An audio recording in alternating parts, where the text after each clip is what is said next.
Le fort Yukon, qui est le plus important de la région, occupe un emplacement assez vaste sur la rive droite du fleuve. C'est une sorte de quadrilatère oblong, contrebuté à chaque angle de tours carrées, ressemblant un peu à ces moulins montés sur pivot qui se rencontrent dans le nord de l'Europe. À l'intérieur s'élèvent divers bâtiments réservés au logement des employés de la compagnie et de leurs familles. Puis de larges hangars fermés, où les peaux et les fourrures forment un stock considérable, des martres, des castors, des renards noirs ou gris-argent, sans compter les produits de moindre valeur. Vie monotone, pénible aussi, que mènent ces employés. Quelquefois de la chair de renne, mais le plus ordinairement de l'élan grillé, bouilli, rôti, c'est là toute leur alimentation. Quant aux denrées d'autre sorte, il faut les faire venir de la factorerie d'York, dans la région de la baie d'Hudson, c'est-à-dire de 600 ou 700 lieues, et il s'ensuit que les arrivages sont rares. Dans l'après-midi, une fois leur campement installé, M. Cascabel et sa famille allèrent visiter les indigènes établis entre les rives du Yukon et de la Porcupine. Quelle diversité dans ces habitations provisoires, suivant la tribu à laquelle elles appartenaient. Huttes d'écorce et de peau, soutenues sur des pieux et recouvertes d'une ramure de feuillage, tentes faites avec ce coutil de coton qui est de fabrication indienne, baraques de planches qui se montent et se démontent selon les besoins du moment. Et aussi, quel amusant bariolage de costumes! Aux uns des vêtements de peau, aux autres des vêtements de cotonnade, tous ayant la tête enguirlandée de feuillage pour se préserver contre les morsures des moustiques. Les femmes, vêtues d'une jupe carrée par le bas, ont le visage orné de coquilles. Quant aux hommes, ils portent des épinglettes qui servent, pendant l'hiver, à rattacher leurs longues robes de peau d'élan, dont la fourrure est à l'intérieur. Au surplus, les deux sexes font étalage de franges de perles fausses, qui sont uniquement appréciées pour leur grosseur. Parmi ces diverses tribus se distinguent les Tananas, reconnaissables à leurs visages peints de couleurs éclatantes, aux plumes de leur coiffure, à leurs aigrettes enfilées de morceaux d'argile rouge, à leurs vestes de cuir, leurs pantalons de peau de renne, leurs longs fusils à pierre et leurs poires à poudre sculptées avec une extrême délicatesse. En fait de monnaie, ces Indiens se servent de coquilles de dentalium que l'on retrouve jusque chez les indigènes de l'archipel de Vancouver. Ils les suspendent au cartilage de leur nez et les en retirent lorsqu'ils veulent payer quelque acquisition. « Voilà un porte-monnaie économique, » dit Cornelia, « et on est sûr de ne point le perdre. »« À moins que le nez ne tombe, » fit judicieusement observer Clou de Girofle. « Ce qui pourrait bien arriver pendant les grands froids de l'hiver, » répondit M. Cascabel. Somme toute, ce rassemblement d'indigènes offrait un curieux spectacle. On comprend que M. Cascabel était entré en relation avec plusieurs de ces Indiens dont il comprenait quelque peu le dialecte chinook, tandis que M. Serge les interrogeait et leur répondait en langue russe. Durant plusieurs jours, il se fit un commerce très animé entre les trafiquants et les représentants de la compagnie. Mais jusqu'alors, les Cascabel n'avaient point utilisé leur talent dans une représentation publique.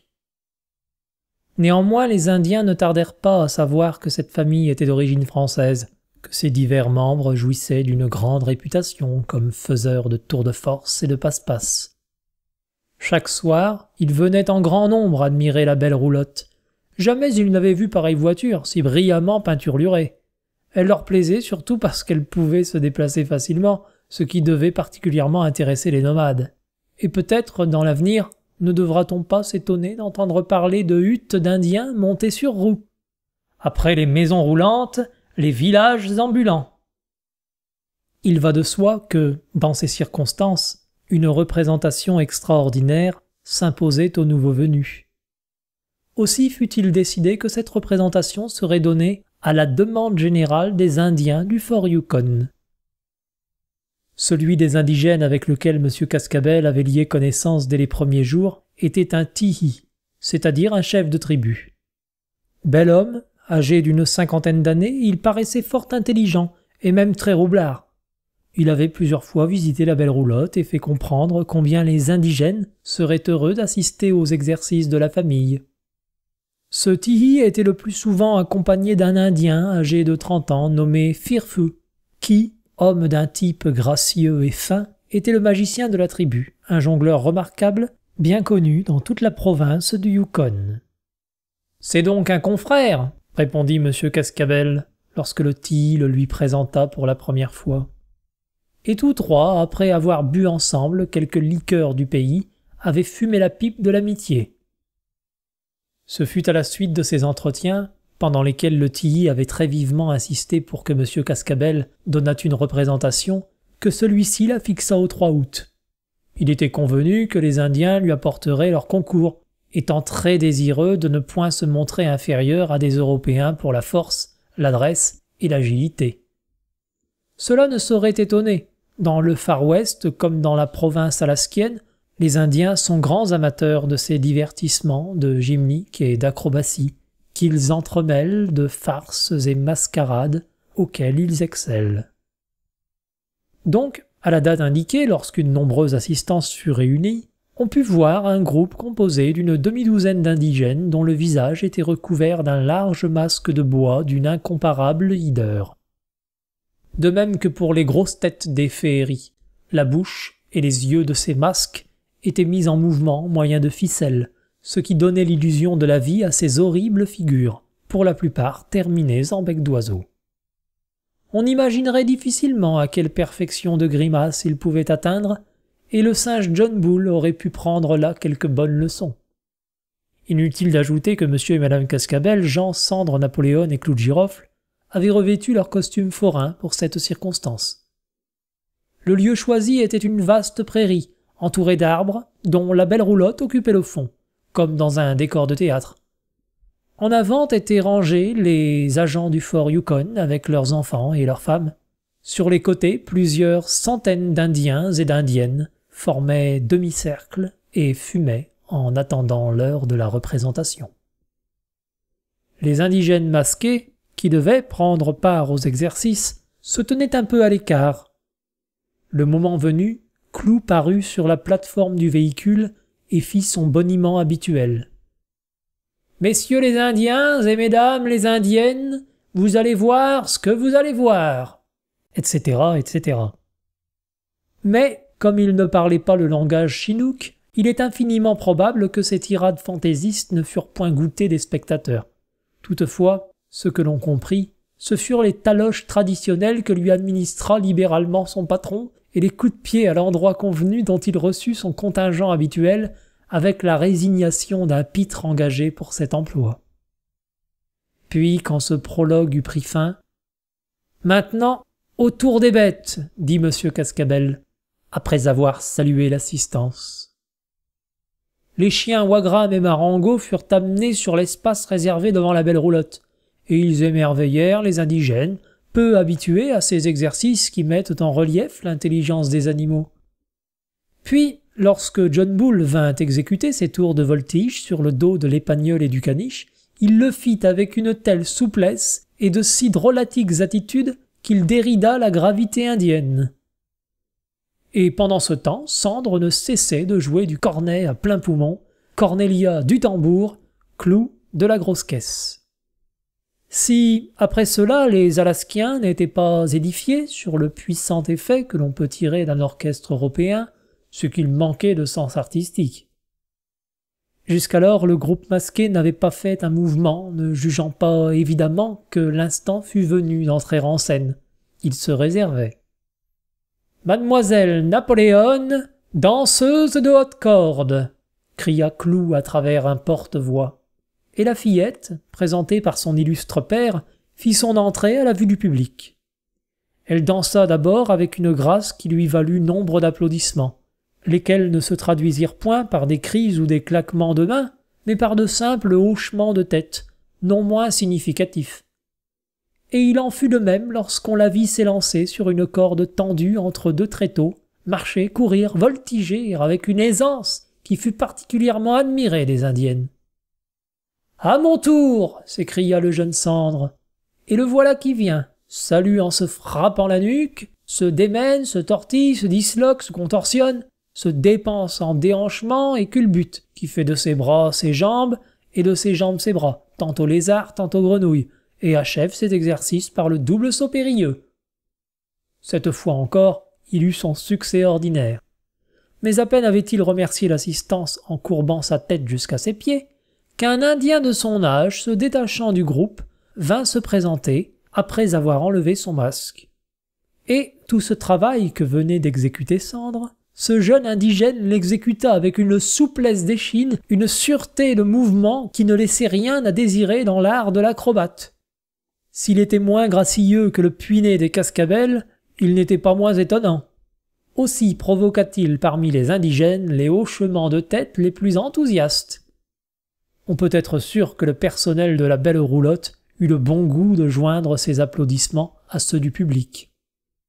Mais, ne voulant pas rester en arrière, M. Cascabel fit signe à Jean de commencer ses tours de jongleur pour lesquels il le croyait sans égal.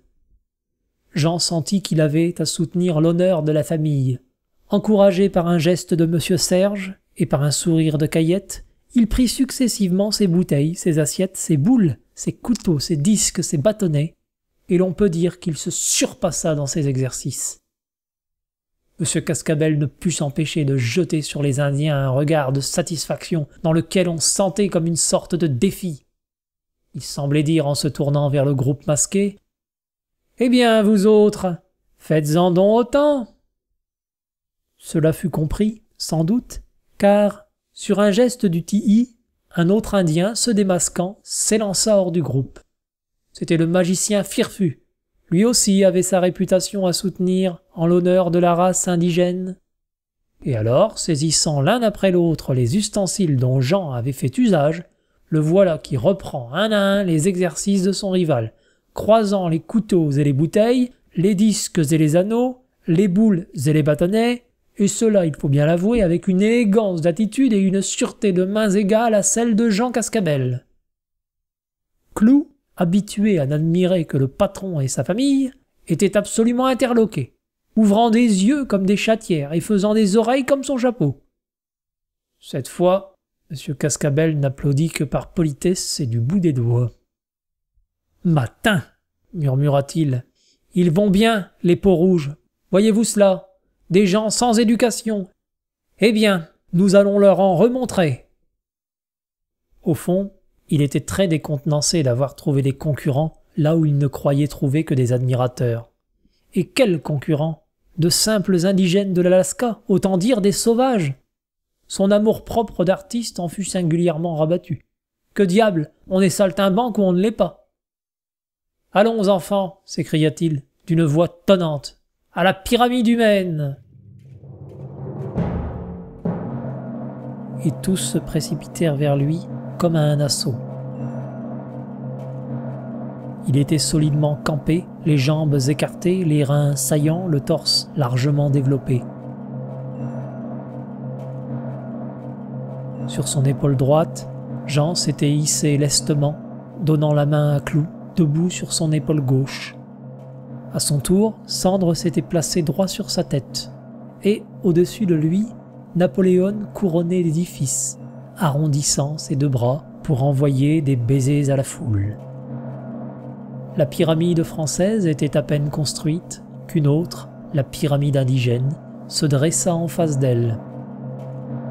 Sans quitter ses masques, le groupe s'est disposé non plus sur 5, mais sur 7 échelons, et domine d'un étage la famille Cascabel.